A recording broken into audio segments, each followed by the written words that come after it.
और मैं आज आप लोगों के सामने आज 5 CR के अगेंस्ट 12.5% इक्विटी की आस करता हूं। तो शार्स, क्या आप लोग मेरे साथ जुड़ने के लिए तैयार हैं?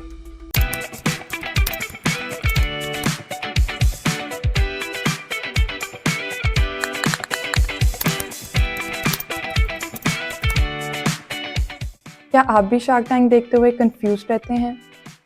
फिर आप बिल्कुल ठीक वीडियो पे आए हैं, because I am going to help you understand everything. Shark Tank को मत बताना, बट ये ऑनेस्टली सिर्फ फैंसी बिजनेस वर्ड्स बोल के आपको कंफ्यूज कर रहे हैं। ये सब बहुत ईजी है। एनीवे, पाकिस्तान का एंटरप्रेन्योरियल लैंडस्केप बिल्कुल बदलने वाला है, क्योंकि दुनिया का सबसे बड़ा investor show Shark Tank Pakistan आ गया है।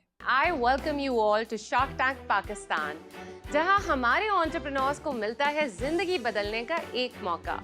ये ना सिर्फ एंटरप्रेन्योर्स को फंडिंग लेने में हेल्प करेगा, बट मेरे और आपके जैसे व्यूअर्स इससे काफ़ी कुछ सीख सकते हैं। मे बी हम इससे एंटरप्रेन्योरशिप सीख के अपना बिजनेस स्टार्ट कर लें। शार्क टैंक का पूरा फायदा निकालने के लिए पहले हमें समझना चाहिए कि ये इक्विटी, वैल्यूएशन, यूनिट इकोनॉमिक्स, ये सब क्या है। बिजनेस सिर्फ तब सक्सेसफुल होता है अगर it creates value for its stakeholders. अब I didn't say shareholders, I said stakeholders. ये दोनों अलग चीज़ें हैं। Shareholders, like the name says, वो लोग हैं जो कंपनी में शेयर्स ओन करते हैं, लाइक इन्वेस्टर्स और board of directors. Stakeholders on the other hand वो लोग हैं जो कंपनी के सक्सेस या फेलियर से अफेक्ट होते हैं, like employees, customers, even society sometimes. जैसे मैं और आप दोनों यूट्यूब के स्टेक होल्डर्स हैं। यूट्यूब सिर्फ तब कामयाब होगा अगर वो हम दोनों के लिए वैल्यू क्रिएट करे। Shark Tank Pakistan has an extremely talented and experienced panel जो इन सब कंपनीज के शेयर होल्डर्स बनना चाहते हैं।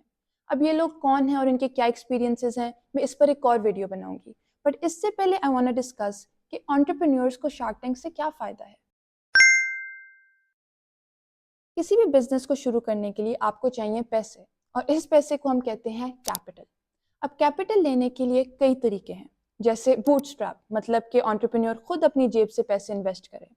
दूसरा तरीका है डेट, मतलब कि आप बैंक या किसी भी और इंस्टीट्यूट से पैसे उधार लेते हो और विद टाइम उसका इंटरेस्ट एंड प्रिंसिपल अमाउंट उसको वापस देते हैं। और तीसरा तरीका है इक्विटी, मतलब कोई इन्वेस्टर आपको कैपिटल देता है और उसके बदले वो कंपनी का कुछ परसेंटेज ओनरशिप अपने पास रखता है। अब शार्क टैंक पे इक्विटी के साथ डील किया जाता है इन एक्सचेंज फॉर कैपिटल। मतलब कि अगर एंटरप्रेन्योर 1 लाख मांगता है इन एक्सचेंज फॉर 20% इक्विटी, इसका मतलब ये है कि जो भी इन्वेस्टर उसको 1 लाख देगा उसको 20% ओनरशिप मिल जाएगा ऑफ दैट कंपनी। Tax मेरी जो आस्क है वो 75 lakhs and I'm offering 25% of my company. अब इसमें एक बहुत इंटरेस्टिंग बात है। शार्क टैंक पे हम इस ऑफर से कंपनी की वैल्यू निकाल सकते हैं। It's really simple, let me show you. Going back to this example, हमें पता है कि 20% के अगेंस्ट वो 1 लाख मांग रहा है। दैट मीन्स कि 100% के अगेंस्ट 5 लाख होगा। पर एक कंपनी की वैल्यू एंटरप्रेन्योर को कैसे पता चलती है? एक स्टार्टअप की वैल्यू जानने के लिए हम दोनों क्वालिटेटिव एंड क्वांटिटेटिव फैक्टर्स पे फोकस करते हैं। अब वैल्यू निकालने के कई तरीके हैं, बट पहले हमें समझना है कि स्टार्टअप किस स्टेज पे है। अब फॉर एग्जांपल एक ऐसा स्टार्टअप है जिसका प्रोडक्ट ऑलरेडी मार्केट में है और वो सिर्फ स्केल करना चाहता है, like we saw with Knox Sports. या फिर एक ऐसा स्टार्टअप जिसका प्रोडक्ट ही नहीं रेडी और वो सिर्फ अभी रिसर्च फेज में है। एक फ़र्क होता है, एक जर्नी होती है जो कि एक फाइनल ईयर प्रोजेक्ट को लेके एक कमर्शियल कंपनी तक लाने में ना जो कुछ स्टेप्स होते हैं। अब हर स्टेज की वैल्यू निकालने का तरीका बहुत फ़र्क है। सबसे पहले we have the pre seed या सीड फेज, जिसमें इन्वेस्टर पहली दफ़ा अपने स्टार्टअप के लिए इन्वेस्टमेंट मांग रहा है। इस स्टेज पर वैल्यूएशन सिर्फ एक आइडिया पे बेस्ड है, क्योंकि अभी तक कोई सेल तो नहीं हुई। इसमें मार्केट का पोटेंशियल एंड टीम की क्वालिटी देखी जाती है। Then we have the early stage, series A या बी इन्वेस्टमेंट, जिधर रेवेन्यू ग्रोथ एंड स्केलेबिलिटी देखी जाती है। इन लेटर स्टेजेस में प्रॉफिटेबिलिटी एंड मार्केट डोमिनेंस पर फोकस किया जाता है। एक कॉमन मेथड जो बहुत कंपनीज यूज करती हैं अपनी वैल्यू निकालने के लिए is the discounted cash flow method. अब इस मेथड के लिए कंपनी की सेल्स या एटलीस्ट आइडिया होना जरूरी है। कैश फ्लोज का मतलब है कि हर साल कितने पैसे आ या जा रहे हैं कंपनी से, मतलब कैश इनफ्लोज एंड आउटफ्लोज। इसको निकालने के लिए हम 3 मेन पार्ट्स में ब्रेक डाउन करते हैं, top line, middle line and bottom line. Top line में होता है रेवेन्यूज यानी सेल्स। उसमें से हम कॉस्ट ऑफ गुड्स सोल्ड यानी प्रोडक्ट को बनाने के लिए आपकी कितनी कॉस्ट लग रही है उसको हम माइनस करते हैं। उससे निकलता है ग्रॉस प्रॉफिट। फिर आती है मिडिल लाइन, जिसमें हम सारे एक्सपेंसेस माइनस करते हैं, जैसे सैलरीज, रेंट या मार्केटिंग एक्सपेंस। हम ग्रॉस प्रॉफिट से ये एक्सपेंस माइनस करते हैं तो we get the operating profit. इसको EBIT भी कहते हैं, अर्निंग्स बिफोर इनकम टैक्स। इसमें से हम इंटरेस्ट एंड टैक्स माइनस करके बॉटम लाइन पे आते हैं, मतलब द नेट इनकम। ये वो प्रॉफिट है जो कंपनी बनाती है। ये आपने नेट मार्जिन बोले या आपने ग्रोस मार्जिन बोले? Net margin. नेट मार्जिन सब कुछ मिला के आपकी कंपनी के जी अराउंड। बिल्कुल। और ये सारे इसमें सारे खर्चे वगैरह सब कुछ इंक्लूड इसमें अब इस तरह अगर हमारे पास कुछ सालों का डाटा मौजूद है तो हम देख सकते हैं कि हर साल रेवेन्यू किस परसेंटेज से ग्रो कर रहा है। जैसे 10 लाख से 12 लाख इज 20% ग्रोथ। तो हम आगे कुछ सालों का फोरकास्टिंग मेथड से कैश फ्लोज निकाल सकते हैं। जैसे अगर हम अज्यूम करें कि रेवेन्यू की 20% ग्रोथ ही रहेगी तो मैं अगले 5 साल के कैश फ्लोज निकाल सकती हूँ। इन सब कैश फ्लोज को एड अप किया तो हमारे पास टोटल कैश फ्लो आ सकता है। लेकिन इस सब में एक बहुत बड़ी कॉम्प्लिकेशन है। अगर मैं आज 1 लाख कमा रही हूँ तो 5 साल बाद उस 1 लाख की वैल्यू इतनी तो नहीं रहेगी। इसको हम कहते हैं टाइम वैल्यू ऑफ मनी, और ये फाइनेंस का बहुत इंपॉर्टेंट प्रिंसिपल है। ये देखने के लिए कि आज कंपनी की क्या वैल्यू है, हम इन सब फ्यूचर कैश फ्लोज को डिस्काउंट करते हैं। आई नो ये सब बहुत कॉम्प्लेक्स हो रहा है और ये हम सब फाइनेंस प्रोफेशनल्स के लिए छोड़ देते हैं, बट हमें ये समझना ज़रूरी है कि इन्हीं कैश फ्लोज को आज के दिन डिस्काउंट करके हम वैल्यू निकाल सकते हैं कंपनी की। अगर डिस्काउंट करके जवाब आए 1 करोड़ तो इसका मतलब है कि अगले 5 साल मुझे ये कंपनी जितना पैसा देगी वो आज के दिन 1 करोड़ की इक्वल है, and hence the current value of the company is 1 crore. लेकिन अगर हमारी कोई सेल्स ही नहीं है या एज एन एंटरप्रेन्योर मुझे लगता है कि मेरी कंपनी की वैल्यू मेरी सेल्स से काफ़ी ज़्यादा है।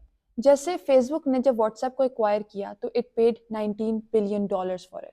अब इस वक्त व्हाट्सएप कंप्लीट लॉस में था और वो कोई पैसे नहीं कमा रही थी। तो ये 19 बिलियन से भी ज़्यादा की वैल्यूएशन कैसे आई? आप मार्केट में कंपेटिटर्स को भी देख के अपनी वैल्यू जज कर सकते हो। जैसे फॉर एग्जांपल अगर व्हाट्सएप 19 बिलियन की वैल्यू रखता है तो Telegram which is somewhat of a similar app और उसके सब्सक्राइबर्स व्हाट्सएप से 10 टाइम्स कम हैं, तो उसकी वैल्यू भी उससे 10 टाइम्स कम होगी, $1.9 बिलियन। अब ये सिर्फ एग्जाम्पल है, मुझे कोट मत करना। खैर, going back to the topic. अब शार्क टैंक पे इसी तरह एंटरप्रेन्योर्स अपनी कंपनी की वैल्यू निकालते हैं और इसी के अकॉर्डिंगली वो इन्वेस्टर से इक्विटी मांगते हैं। पर शार्क टैंक पे इक्विटी के अलावा वो royalty and line of credit भी ऑफर करते हैं। ये सब क्या है? Remember the top line. Royalty का मतलब है कि इन्वेस्टर रेवेन्यू या सेल्स में से कुछ परसेंटेज लेगा, एंड लाइन ऑफ क्रेडिट का मतलब है a flexible loan by the investor कि एंटरप्रेन्योर ये फंड्स बोरो कर सकता है जब उसको ज़रूरत हो एंड पे बैक कर सकता। ये सब टर्म्स इन्वेस्टर्स खुद से डिसाइड करते हैं क्योंकि वो ये सब भलाई के लिए तो कर नहीं रहे। उनके लिए वैल्यू क्रिएट होती है बाय रिटर्न्स। मेरे फाइनेंस प्रोफेसर कहते थे कि ये मंत्रा दिल पे लिख लो, high risk high return, low risk low return. Let's talk about risk and return. एक स्टार्टअप जिसके फ्यूचर का कुछ भी नहीं पता वो काफ़ी रिस्की इन्वेस्टमेंट है। अब रिस्क काफ़ी तरह के होते हैं, we have market risk, liquidity risk, but ये सब ज़रूरी नहीं। ज़रूरी ये है कि इन्वेस्टर जो भी रिस्क बेयर करता वो चाहता है कि वो उस रिस्क के लिए कॉम्पनसेट हो, और इस कॉम्पनसेशन को हम कहते हैं रिटर्न्स। अगर वो ज़्यादा रिस्क ले रहा है तो उसके रिटर्न्स भी ज़्यादा हों। इस रिटर्न को हम कहते हैं ROI यानी रिटर्न ऑन इन्वेस्टमेंट। एंड ये सिर्फ इन्वेस्टर के लिए नहीं, आप कुछ भी इन्वेस्ट कर रहे हो, जैसे अगर आप कोई न्यू मशीनरी लो तो उसके भी रिटर्न से आप ROI निकाल सकते हो। शार्क टैंक पे वो बार बार कह रहे थे कि इसका ROI कितना है। वो ये देखना चाहते थे कि अगर वो पैसा इन्वेस्ट करते हैं तो उनको कितना बेनिफिट मिलेगा, और ये बेनिफिट जितनी देर में मिलेगा उसको हम कहते हैं पे बैक पीरियड। फॉर एग्जाम्पल, आज मैं 10 लाख की मशीन खरीदती हूँ और इससे मैं कपड़ा बना के बेचती हूँ। सब कुछ प्लस माइनस करके मुझे स्पेसिफिकली इस मशीन के इस्तेमाल से 2 लाख मिल रहा है। तो यानी मेरा 10 डिवाइडेड बाई 2 5 साल में पूरी इन्वेस्टमेंट वापस वसूल हो चुकी होगी। तो मेरा ROI है 20% पर ईयर और पे बैक पीरियड है 5 साल। शार्क्स कॉस्ट्स पे भी बहुत जोर देते हैं कि आप एक प्रोडक्ट या सर्विस बेच रहे हो तो उसको बेचने के लिए आपको कितने पैसे इस्तेमाल करने पड़ते हैं। COGS 40%, 7% एडमिन एक्सपेंस है, 9% मार्केटिंग एक्सपेंस है, 5% सैलरी है। डायरेक्ट कॉस्ट्स वो होती हैं जो आप एक प्रोडक्ट या सर्विस को बनाने के लिए डायरेक्टली ट्रेस बैक कर सकते हो। जैसे फॉर एग्जांपल, इस पेंसिल को बनाने के लिए मुझे पता है कि 10 रुपये का मटेरियल इस्तेमाल हुआ, तो वो मैं डायरेक्टली बता सकती हूँ। लेकिन अगर मैं सोचूं कि फैक्ट्री को चलाने के लिए इलेक्ट्रिसिटी या मजदूरों की दिहाड़ी वो कितनी लगी इस पेंसिल को बनाने के लिए, उसको हम कहते हैं इनडायरेक्ट कॉस्ट, और इनको निकालना थोड़ा मुश्किल है। अब total cost is equal to direct plus indirect cost, और जब हम प्राइस में से इस कॉस्ट को निकालते हैं तो हमारे पास आते हैं मार्जिन्स। 10 रुपए की चीज़ पर अगर 5 रुपए लगे बनाने में तो मार्जिन इज 50%। शार्क्स काफ़ी बार इक्विटी का ब्रेकडाउन भी मांगते हैं। ये जो 5 करोड़ आज आप मांग रहे हैं, इसका ब्रेकडाउन बताएं कि अगर आपको ये मिल जाते हैं तो आप क्या करेंगे? वो ये जानना चाहते हैं कि अगर वो आपको पैसे दे रहे हैं तो आप उस पैसे का किधर किधर इस्तेमाल करोगे। इससे एक एंटरप्रेन्योर का विजन एंड स्ट्रैटेजी नजर आती है। क्या एक बिजनेस को सक्सेसफुल होने के लिए एंटरप्रेन्योर का विजन होना जरूरी है? बिजनेस हमेशा एक आइडिया से ही शुरू होता है, और अब शार्क टैंक पे सीक्वेंस ऑफ क्वेश्चन से ही देख लो कि सबसे पहले एंटरप्रेन्योर आके अपनी लाइफ जर्नी और एक्सपीरियंसेस के बारे में बोलता है। इससे ना सिर्फ उसकी पर्सनालिटी और पैशन नजर आता है, बट आप फ्यूचर ऑफ द कंपनी भी इमेजिन कर सकते हो। फाउंडर का विजन कैन मेक और ब्रेक अ कंपनी। यस, बाकी चीज़ें भी बहुत ज़रूरी हैं, जैसे द मार्केट साइज, जिस पे शार्क्स काफ़ी फोकस करते हैं। इससे पता चलता है कि पोटेंशियल कस्टमर्स कितने हैं, इन दुनिया में कितना पैसा है इस बिजनेस के लिए, या कंपटीशन कैसा इंडस्ट्री में। इससे ना सिर्फ ये पता चलता है कि आपको किस किस के साथ compete करना है, बट अपने आप को जज करने के लिए एक बेंचमार्क मिल जाता है। जैसे अगर आप कहो कि प्रॉफिट मार्जिन 20% हैं, तो ये नंबर ऑन इट्स ओन कोई मायने नहीं रखता। लेकिन अगर आप इंडस्ट्री एवरेज से इसको कंपेयर करें, like if the industry average is 5%, फिर एक्चुअल मीनिंग आती है इस नंबर में। इससे याद आया कि फर्स्ट मूवर एडवांटेज की भी बात की थी शार्क टैंक में। इसका मतलब ये कि जो भी आप प्रोडक्ट और सर्विस ला रहे हो, आप पूरी इंडस्ट्री में सबसे पहली कंपनी हो। अब क्या इसका मतलब ये है कि आप बहुत इनोवेटिव हो और ये आइडिया कभी भी किसी को नहीं आया, या फिर दूसरों को पता है कि इस आइडिया का कोई भी पोटेंशियल नहीं, so nobody else really wants to try. अगर आप कल को किसी भी वेंचर कैपिटलिस्ट के पास अपना बिजनेस आइडिया पिच करने जा रहे हो, तो 2 बातें ज़रूर याद रखना।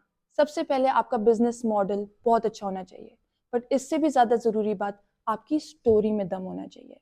आप अपने आइडिया के बारे में इतना ज़्यादा पैशनेट हो और आपने इतनी ज़्यादा मेहनत की हो कि दूसरा बंदा मजबूर हो जाए आपको पैसे देने के लिए। मुझे यकीन है कि शार्क टैंक पाकिस्तान के लिए बहुत फ़ायदेमंद होगा। नाउ लेट्स सी कि कौन से हिडन एंटरप्रेन्योर्स इस शो के ज़रिए अपना ख्वाब पूरा करेंगे और हमारे मुल्क को बेहतर करने की कोशिश करेंगे।